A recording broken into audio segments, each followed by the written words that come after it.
جو بھی یہ سوشل ایشوز کے اندر کام کرتے ہیں ان کے ساتھ یہ پرابلم بہت آتی ہے. ایک ٹائم ہوتا ہے ویکنس کا ہوتا ہے, ایک ٹائم ہوتا ہے اسٹرینتھ کا ہوتا ہے. اسٹرینتھ کا کام وقت ہوتا ہے تو ہم لوگ ایروگینٹ ہو جاتے ہیں, ویکنس کا ٹائم ہوتا ہے تو ڈپریس ہو جاتے ہیں. اور یہ کیوں ہوتا ہے؟ اس ایمان کی کمی کی وجہ سے. تو آپ جب بھی کوئی کام کرنے لگیں, آپ کے سامنے آڈز ہیں, آپ کے سامنے ایونٹس اچھے نہیں ہو رہے ہیں, اچھی خبریں نہیں مل رہی ہیں, اپنے ایمان کم نہیں کرو, کام کو اچھے طریقے سے انجام دیتے رہو. خدا کبھی نہ کبھی رزلٹ دے گا.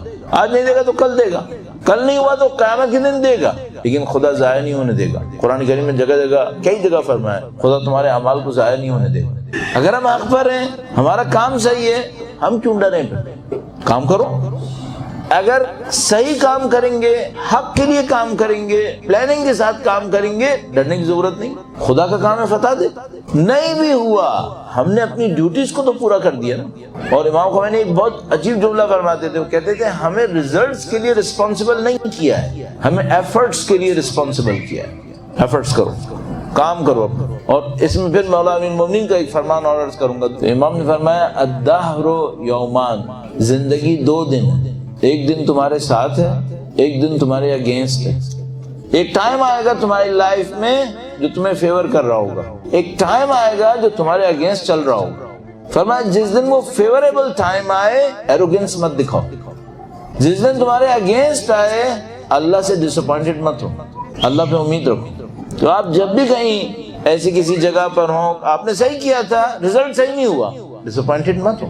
شاید خدا کی طرف سے امتحان ہے, شاید خدا اس سے اچھا رزلٹ دینا چاہتا ہے. ایک دفعہ میرے ساتھ ایک ٹف ٹائم آیا ہوا تھا میرے اوپر. اچھا میں نے نوٹ کیا کہ لائف میں جو ٹف ٹائم ہے یہ کچھ مہینے کے بعد آتا رہتا ہے, یہ مجھے احساس ہوا ہے. اچھا وہ جو ٹف ٹائم آئے گا تو وہ ایسا ہوگا کہ بسم اللہ الرحمن الرحیم صبح سے خراب ہونا شروع کرے گا, شام تک ساری چیزیں خراب کر دے گا.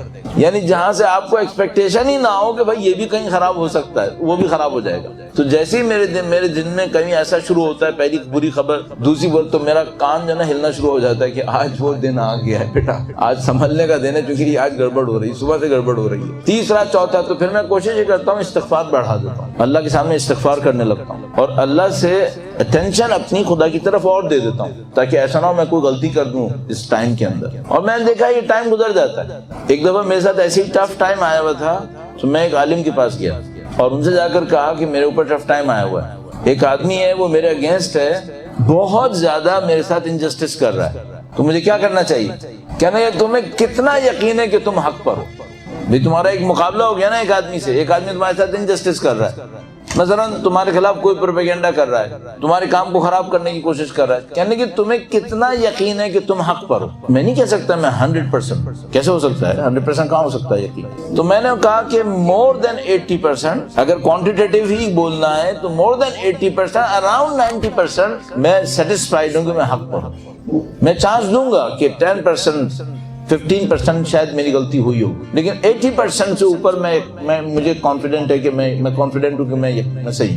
تو انہوں نے کہا کہ تم کو یہ کتنا احساس ہے کہ یہ جو آدمی ہے اس کو پتا ہے کہ یہ بھی غلط ہے. بعض اوقات کیا ہوتا ہے, سامنے والا سمجھ رہا ہوتا ہے وہ صحیح ہے, اس کے پاس کوئی ریزن ہوتا ہے, تو کہنے گے یہ تم کتنا چانس دیتے ہو کہ یہ جانتا ہے کہ یہ غلط ہے؟ میں نے کہا یہ تو بہت ٹف ہے, مجھے کیسے اس کے دماغ کا پتا کہ وہ غلط ہے یا نہیں ہے؟ کہنے گے پھر بھی تم اپنا سوچو, اس کے پاس جو آرگومنٹس ہیں, وہ جو آرگومنٹس دے رہا ہے اس میں صحیح ہونے کا چانس کتنا ہے, اور کتنی جگہیں ایسی ہیں جہاں تمہیں پتا ہے کہ 100% یہ آدمی جھوٹ بول رہا ہے. مثلا فرض کریں وہ آدمی کہہ رہا ہے کہ بھائی اس نے میرے سامنے یہ گناہ کیا ہے, اب 100% نہیں کیا تم نے, کہنے کہ اتنا کتنا چانس ہے؟ تو میں نے کہا کہ میں ایزیوم کرتا ہوں کہ 50-60% کم از کم اس کو پتا ہے کہ یہ جھوٹ بول رہا ہے. 30-40% میں اس کو مارجن دوں گا کہ ایزیوم کر رہا ہوگا کہ میں نے غلط کیا, لیکن 50-60% میں کانفیڈنٹ ہوں کہ اس کو پتا ہے یہ جھوٹ بول رہا ہے. تو کہنے کہ بس میں تم کو پھر ایک خبر دیتا ہوں, تم اس موقع پہ کوئی غلط کام نہیں کرو, تم صبر سے گزار لو,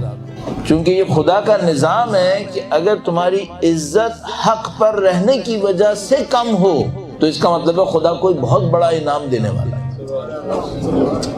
اگر تمہاری عزت حق پر رہنے کی وجہ سے کم ہو, ایک دفعہ میری غلطی سے کم ہوتی ہے, نعوذ باللہ میں نے فراڈ کیا, ایک دفعہ کم ہوتی ہے میں نے کوئی شو بازی کی, غلط کام کیا, اس کی وجہ سے میری عزت کم ہو گئی, تو پھر تو ڈیزرو کر رہا ہوں نا میں. فرمایا اگر تم حق پر ہو, سامنے والے کو پتا ہے تم حق پر ہو, پھر بھی تمہاری بے عزتی کرتا ہے, تو میں اب تمہیں خوشخبری دوں گا میں کہ تمہیں خدا متعال کوئی نہ کوئی بہت بڑا انعام دینے والا ہے، اس کو کراس کرو، اسے گزار جان دو، کچھ مت کرو۔ ایک دفعہ یہ ہوا تو مجھے اس کے بعد ایک اور دفعہ ایک واقعہ ہوا جو اس سے بھی زیادہ خطرناک ہوا، اس میں بھی میری عزت کا معاملہ انوالو ہوا۔ تو مجھے سمجھ میں آیا کہ خدا متعال نے اہل بیت اطہار سلام اللہ علیہ اجمعین کو اتنا عظیم الشان مقام کیسے دیا ہے۔ وہ اپنی عزت سے گزرے ہیں، ظاہری عزت سے، لیکن ذرا اہل بیت کی زندگی دیکھیں۔ جب بھی آپ کسی جگہ پہ زیارت پڑھنے کھڑے ہو نا تو ایک کام یہ کر سکتے ہیں، آپ جب زیارت پڑھتے ہیں ظاہر ہے آپ سب کا نام لے رہے ہوتے ہیں، البتہ بعض اوقات ہم لوگ 3 رخ پہ زیارت کر کے ختم کر لیتے ہیں، بعض اوقات سب کے نام لیتے ہیں۔ جس کا نام لیں ذرا اس کی زندگی کے ٹف ٹائم کو سوچیے گا تو آپ کو لگے گا جیسے ان کی زندگی 250 سال ٹف ہی گزری ہے۔ آسان کب تھی؟ حتیٰ وہ ائمہ جن کو ہم سمجھ رہے ہیں نا ان کی زندگی آسان گزری، آسان نہیں گزری ہے۔ مولا چھٹے سرکار جن کے بارے میں ہم سوچیں گے آسان گزری ہے، قطعاً آسان نہیں گزری۔ مولا 8ویں امام جن کو ہم سمجھتے ہیں شہزادہ اس نے بنایا تھا مامون نے، قطعاً آسان نہیں گزری۔ سب نے ٹف ٹائم گزارا ہے، اپنی عزتوں کو، ظاہری عزتوں کو خطرے میں ڈال دیا اللہ کے دین کی خاطر۔